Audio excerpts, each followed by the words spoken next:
नमस्कार प्यारे विद्यार्थियों, स्वागत है आप सबका हमारे अपने यूट्यूब चैनल जेके एजुकेशन पर। तो आज मैं फिर हाजिर हूँ एक नई क्लास के साथ। तो सबका स्वागत है।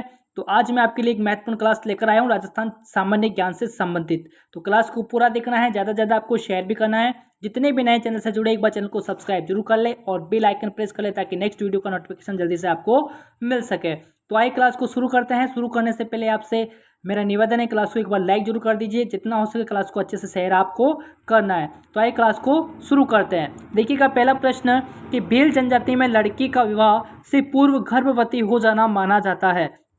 बताइएगा भील जनजाति में लड़की का विवाह से पूर्व क्या हो जाना, गर्भवती हो जाना क्या माना जाता है। क्या अमान्य घटना मानी जाएगी, मान्यता प्राप्त माना जाता है, वाणी दोनों कथन यहाँ पर सही होंगे या फिर इनमें से कोई नहीं। पहले क्वेश्चन का आंसर क्या होगा भाई, विवाह से पूर्व गर्भवती हो जाना माना जाएगा मान्यता प्राप्त। क्या होगा भाई, ऑप्शन बी यहाँ पर राइट होगा। क्या माना जाएगा, मान्यता प्राप्त। जो भी बी बता रहा है उसका राइट हो जाएगा। चलते हैं अगले प्रश्न की ओर। दूसरा प्रश्न देखिएगा, किस लोक देवता की प्रमुख पीठ कत्रियासर बीकानेर के अंदर है। बताएगा किस लोक देवता की प्रमुख पीठ कत्रियासर बीकानेर के अंदर आ जाती है। क्या जाम्बो जी की है, क्या हरिदास जी की है, क्या संतदास जी की है, क्या या फिर जसनाथ जी की है। कौन सा आंसर यहाँ पर राइट होगा। दूसरे क्वेश्चन का आंसर कमेंट करेंगे कि किस लोक देवता की प्रमुख पीठ कत्रियासर बीकानेर के अंदर आ जाती है। जो भी डी बता रहा है उसका राइट हो जाएगा, जसनाथ जी। ठीक है, कत्रियासर बीकानेर में किस लोक देवता की पीठ है, जसनाथ जी की। ठीक है, ऑप्शन डी यहाँ पर राइट होगा। चलते हैं तीसरे क्वेश्चन की ओर।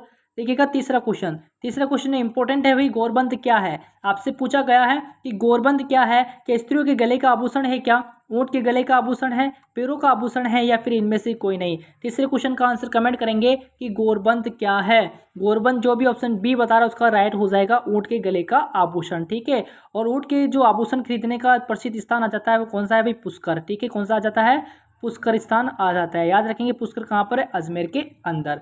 ठीक है, तो गोरबंद क्या है, ऊंट के गले का आभूषण। चलते हैं अगले क्वेश्चन की ओर। चौथा प्रश्न देखिएगा, सारे क्वेश्चन यहाँ पर इंपोर्टेंट आ जाएंगे तो अच्छी तरीके से आपको क्लास को देखना है। बताइएगा इनमें से कौन सा आभूषण है जो कान का नहीं होगा। आपसे पूछा गया है कि इनमें से कौन सा आभूषण है जो कान का नहीं है। क्या टोटी नहीं है, क्या ओगिना नहीं है, या फिर झुमकी नहीं है, या फिर फेणी नहीं है। कौन सा नहीं होगा भाई। चौथे क्वेश्चन का आंसर कमेंट करेंगे। इजी क्वेश्चन है, इंपोर्टेंट क्वेश्चन भी ये आ जाता है कि इनमें से कौन सा आभूषण कान का नहीं है। देखिएगा टोटी नामक आभूषण कान में पहना जाता है, ओगिना कान में पहना जाता है, झुमकी कान के अंदर पहना जाता है, लेकिन फेणी कहाँ पहनी जाती है भाई, फेणी कहाँ पहनी जाती है, फेणी नाक के अंदर पहनी जाती है। ठीक है, याद रखेंगे फेणी नामक आभूषण कहाँ पहना जाता है, कान के अंदर। तो चौथा यहाँ पर क्वेश्चन राइट हो जाएगा। चौथे क्वेश्चन का आंसर क्या होगा भाई, ऑप्शन डी। ओके, फेणी किस में पहनी जाती है, नाक के अंदर पहनी जाती है। टोटी ओगने और झुमकी कहाँ पहने जाते हैं, कान में पहने जाते हैं। याद रखेंगे। चौथे क्वेश्चन के बाद पांचों क्वेश्चन देखिएगा। पांचवें क्वेश्चन का आंसर कमेंट करेंगे। इंपोर्टेंट क्वेश्चन आ जाता है, ढोला मारूरा दुहा के रचयिता है। बताइएगा ढोला मारूरा दुहा के रचयिता कौन आ जाते हैं। कवि कलोल है, क्या मोहनत नैन सिंह, बाकीदास या फिर सारंगधर। कौन है भाई, पांचों क्वेश्चन का आंसर कमेंट करें कि ढोला मारूरा दुहा के रचयिता कौन है, कवि कल्लोल। जो भी ए बता रहा है उसका राइट हो जाएगा। दोस्तों क्लास पसंद आए तो लाइक करें और शेयर आपको ज़्यादा से ज़्यादा करना है। ठीक है, छठे क्वेश्चन का आंसर कमेंट करेंगे भाई। छठे क्वेश्चन का आंसर कमेंट करें कि गिरधर आसिया द्वारा लिखित डिंगल भाषा का ग्रंथ कौन सा आ जाएगा। गिरधर आसिया द्वारा लिखित डिंगल भाषा का ग्रंथ कौन सा है। तो खुमान रासो है, हमी रासो, सगत सिंह रासो या फिर सगत रासो। बताएगा कि गिरधर आसिया द्वारा लिखित डिंगल भाषा का ग्रंथ कौन सा यहाँ पर आ जाता है। छठे प्रश्न का आंसर क्या होगा, कमेंट करेंगे डी। कौन सा होगा भाई, सगत रासो। ठीक है, जो भी डी बता रहा है उसका राइट हो जाएगा। कौन सा है भाई, गिरधर आसिया द्वारा लिखित डिंगल भाषा ग्रंथ कौन सा है, सगत रासो। ठीक है, तो ऑप्शन डी यहाँ पर राइट हो जाएगा। चलते हैं अगले क्वेश्चन की ओर। सातवें प्रश्न, कोई प्रश्न में यदि आपको आपत्ति हो तो कमेंट करके जरूर बताएं, उस क्वेश्चन का आंसर आपको वापस से बता दिया जाएगा, है ना, अगले वीडियो के अंदर। देखिएगा सूफी संत ख्वाजा मोइनुद्दीन चिश्ती किसके शासनकाल में राजस्थान आए थे। बताएगा सूफी संत ख्वाजा मोइनुद्दीन चिश्ती किसके शासनकाल में राजस्थान आए थे। क्या महाराणा प्रताप सिंह के काल में, राणा सांगा के काल में, राणा कुंभा के काल में, या फिर पृथ्वीराज चौहान के काल में। सातवें क्वेश्चन का आंसर क्या होगा भाई, जो भी डी बता रहा है उसका राइट हो जाएगा, पृथ्वीराज चौहान के काल में। ठीक है, ऑप्शन डी यहाँ पर राइट होगा। चलते हैं अगले क्वेश्चन की ओर। आठवां क्वेश्चन है, आठवें क्वेश्चन का आंसर कमेंट करेंगे। यदि मैं राज्य की नौकरी करूंगा तो अंग्रेजी को बाहर निकाल फेंकने का काम कौन करेगा। ये कथन किसका है, इंपोर्टेंट क्वेश्चन आ जाएगा। ठीक है, किसका है भाई, यदि मैं राज्य की नौकरी करूंगा तो अंग्रेजी को बाहर निकाल फेंकने का काम कौन करेगा। क्या जमनालाल बजाज का कथन है, क्या प्रताप सिंह बारट ने ऐसा कहा है, अर्जुनलाल सेठी ने ऐसा कहा है, या फिर केसरी सिंह बारट ने ऐसा कहा है। तो आठवें प्रश्न का आंसर क्या होगा भाई, ऑप्शन सी। जो भी बता रहा है उसका राइट हो जाएगा, अर्जुनलाल सेठी ने ऐसा कहा था। ठीक है, सी यहाँ पर राइट होगा। चलते हैं अगले क्वेश्चन की ओर। नवे प्रश्न का आंसर क्या होगा? नवे प्रश्न का आंसर कमेंट करेंगे कि निम्नलिखित में से कौन सा इतिहासकार हल्दीघाटी युद्ध में अकबर की सेना की ओर से लड़ा था? कौन लड़ा था भाई? अकबर की सेना की ओर से लड़ा था। क्या बदायूंनी है क्या, कवि बिहारी, कर्नल जेम्स टोड या फिर इनमें से कोई नहीं? नवे क्वेश्चन का आंसर क्या होगा? निम्नलिखित में से कौन सा इतिहासकार हल्दीघाटी युद्ध में अकबर की सेना की ओर से लड़ा था? कौन सा है भाई? जो भी ए बता रहा है उसका राइट हो जाएगा बदायूनी। ठीक है, कौन था भाई? बदायूनी। याद रखेंगे, इंपॉर्टेंट क्वेश्चन ये आ जाता है। ठीक है, चलते हैं अगले क्वेश्चन की ओर। 10वां प्रश्न। 10वें प्रश्न का आंसर क्या होगा? जैन मंदिर सोनी जी की नशिया कहाँ पर आ जाती है? सोनी जी की नशिया अजमेर के अंदर। ठीक है, का निर्माण किसने करवाया है? बताओ, सोनी जी की नशियों का निर्माण किसने करवाया था? क्या श्री अभिषेक सोनी ने करवाया है, श्री मूलचंद सोनी ने करवाया है, श्री प्रताप सिंह सोनी ने करवाया है, या फिर इनमें से कोई नहीं? 10वें क्वेश्चन का आंसर क्या होगा कि जैन मंदिर सोनी जी की नशिया का निर्माण किसने करवाया है? श्री मूलचंद सोनी के द्वारा। ऑप्शन बी यहाँ पर राइट होगा। ठीक है, किसने करवाया था? मूलचंद सोनी के द्वारा इसका निर्माण करवाया गया है। और सोनी जी की नशिया कहाँ पर आ जाती है? अजमेर के अंदर। याद रखेंगे। चलते हैं अगले अगले क्वेश्चन की ओर। इस प्रश्न का आंसर कमेंट करेंगे। इंपॉर्टेंट क्वेश्चन है कि कलिंजरा के जैन मंदिर स्थित है। बताइएगा कलिंजरा के जैन मंदिर कहाँ पर आ जाएंगे? कलिंजर गांव के अंदर आ जाते हैं। कहाँ पर है भी? बांसवाड़ा के अंदर। जो भी ए बता रहा है उसका राइट हो जाएगा। ठीक है, कलिंजर जैन मंदिर कहाँ पर आ जाते हैं? बांसवाड़ा के अंदर। कहाँ पर है? कलिंजरा ग्राम के अंदर आ जाएंगे। और यदि नदी पूछे तो नदी कौन सी आ जाएगी? जो हिरन नदी है, हिरन नदी के तट पर ये आ जाता है। ठीक है, कहाँ पर आ जाता है? हिरन नदी के तट पर। आगे देखेंगे 12वां क्वेश्चन।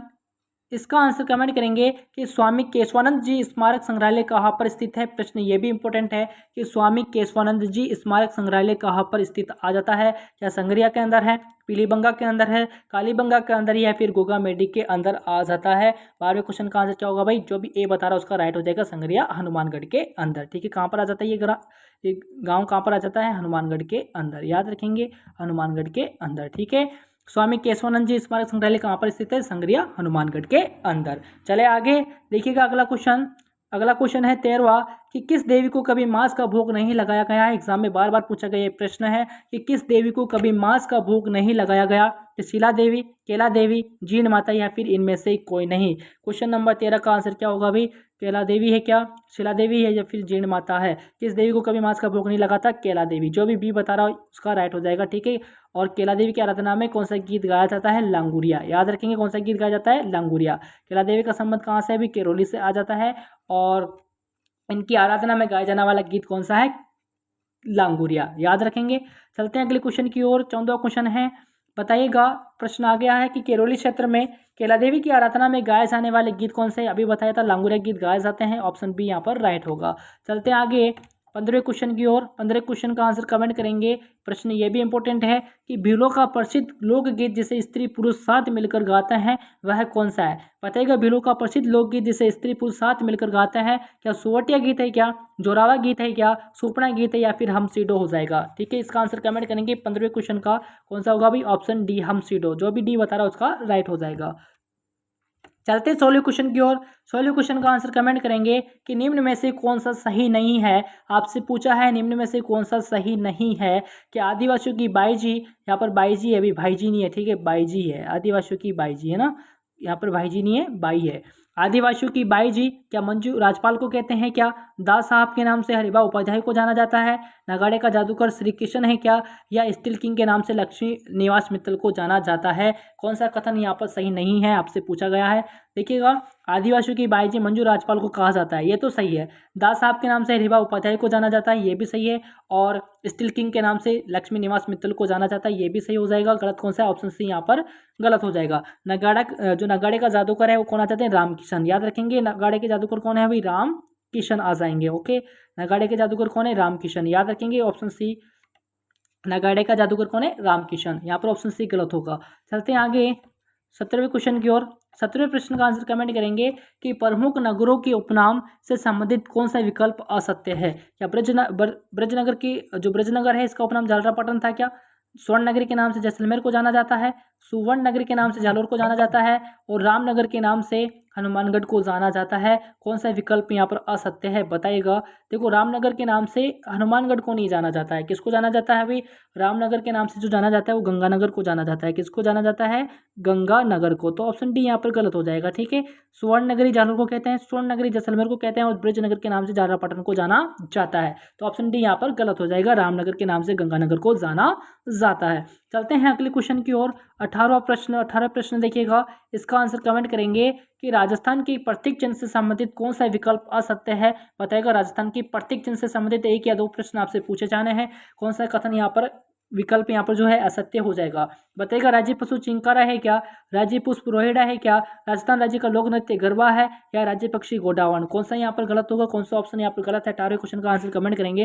देखो राज्य पशु चिंकारा ये तो राइट है, राज्य पुष्प रोहिड़ा है ये भी राइट है, राज्य पक्षी आपका गोडावण हो जाएगा ये भी सही है। लेकिन राजस्थान राज्य का लोक नृत्य कौन सा आ जाता है, घूमर नहीं है, गरबा नहीं है भैया, कौन सा होगा, घूमर। ठीक है, कौन सा होगा भाई, घूमर, याद रखेंगे घूमर। ओके, घूमर आ जाएगा। ठीक है, राजस्थान राज्य का लोक नृत्य कौन सा है, घूमर। ठीक है, यहाँ पर गरबा दे रखा है इसलिए ये गलत हो जाएगा, विकल्प सी यहाँ पर सही होगा। ठीक है, अगले क्वेश्चन की ओर बढ़ेंगे। 19वां, निम्न में से कौन सा युग्म असंगत है बताएगा। निम्न में से कौन सा युग्म असंगत हो जाएगा। राजस्थान की पश्चिमी अंतर्राष्ट्रीय सीमा यानी कि रेड क्लिफ रेखा की लंबाई 1070 किलोमीटर है क्या, क्या ये सही है, ये असंगत है।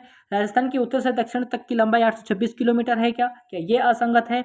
राजस्थान की कुल स्थलीय सीमा 5920 किलोमीटर है क्या ये असंगत है। या राजस्थान की पूर्व से पश्चिम तक की लंबाई 865 किलोमीटर है या फिर यह अंग असंगत हो जाएगा। क्वेश्चन नंबर 19 का आंसर कमेंट करेंगे, क्या होगा भाई। देखिएगा, राजस्थान की पश्चिमी सीमा यानी अंतर्राष्ट्रीय सीमा या फिर रेड क्लिफ रेखा भी इसको कहा जाता है कि लंबाई 1070 किलोमीटर है, तो ये तो राइट है। राजस्थान की उत्तर से दक्षिण तक की लंबाई 826 किलोमीटर है, ये भी राइट हो जाएगा। राजस्थान की कुल स्थलीय सीमा कितनी है, 5920, ये भी सही है। लेकिन राजस्थान की पूर्व से उत्तर तक की लंबाई कितनी आ जाएगी, 869 किलोमीटर, 865 दे रखा है यहाँ पर, इसलिए ये गलत हो जाएगा। तो विकल्प डी यहाँ पर असंगत होगा। ठीक है, कौन सा होगा, विकल्प डी यहाँ पर गलत है। चलते अगले क्वेश्चन की ओर। 20वां प्रश्न, अरावली पर्वत का सबसे ऊंचा शिखर आपसे पूछा है बताएगा। इंपॉर्टेंट क्वेश्चन है, बार बार एग्जाम में पूछे जाने वाला ये प्रश्न आ जाएगा कि अरावली पर्वत का सबसे ऊंचा शिखर कौन सा हो जाएगा, जैसे संतों का शिखर भी कहता है। क्या शेर है, क्या गुरु शिखर है, क्या शेरगढ़ या फिर तारागढ़ है। 20वें क्वेश्चन का आंसर क्या होगा भाई, जो भी बता रहा है उसका राइट हो जाएगा गुरु शिखर। ठीक है, इसकी ऊंचाई कितनी आ जाएगी, 1722 मीटर इसकी ऊंचाई आ जाती है, याद रखेंगे 1722 मीटर गुरु शिखर आ जाता है अरावली पर्वत का सबसे ऊंचा शिखर। चलते हैं अगले प्रश्न की ओर। 21 का आंसर कमेंट करेंगे, ये भी प्रश्न इंपॉर्टेंट है, पिछली बार बीएड के अंदर पीटीटी के अंदर पूछा गया था। ठीक है, पिछली बार जो पीटीटी एग्जाम हुआ था उसके अंदर ये प्रश्न पूछा गया है कि राजस्थान में जंगल की ज्वाला किस वृक्ष को कहा जाता है। क्या रोहिड़ा को कहते हैं, पलाश को कहा जाता है, सागवान को कहते हैं या फिर खेजड़ी को कहते हैं। 21 का आंसर कमेंट करेंगे कि जंगल की ज्वाला किस वृक्ष को कहा जाता है, तो पलाश को। ऑप्शन बी यहाँ पर राइट होगा, जो भी बी बता रहा है उसका राइट हो जाएगा। चलते हैं अगले क्वेश्चन की ओर। प्रश्न संख्या 22 का आंसर क्या होगा, कमेंट करें। गिदड़ नृत्य राज्य के किस क्षेत्र का नृत्य आ जाता है बताएगा। गिदड़ नृत्य राज्य के किस क्षेत्र का नृत्य आ जाएगा, या शेखावाटी क्षेत्र का, बागड़ क्षेत्र का, मेवाड़ क्षेत्र का या फिर हाड़ौती क्षेत्र का।